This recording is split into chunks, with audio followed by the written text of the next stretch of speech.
I have always enjoyed science fiction.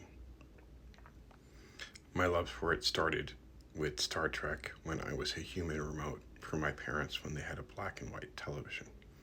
It used to run on WPIX, which was Channel 11 in New York City. That's when I first started watching Star Trek.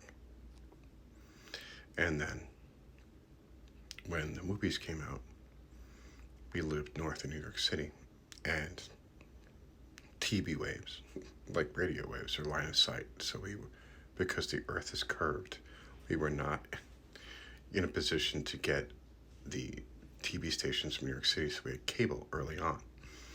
So Star Trek movies were on heavy rotation on HBO, so I watched all of them as a child and became a really large Star Trek fan. And then in my 20s, Star Trek Voyager, Star Trek Enterprise, not Enterprise, Star Trek Deep Space Nine, obviously the Next Generation in my 20s and in my teens.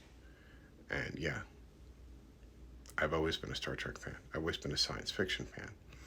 And Robert Picardo, who played the holographic Doctor at Voyager, makes the most valid point.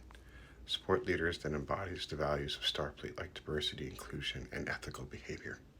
So everything that's diametrically opposite of Donald J. Trump. Remember in November that it's okay to love both Star Trek and Star Wars. I love Dune too. It's like there's so much good science fiction stuff out there.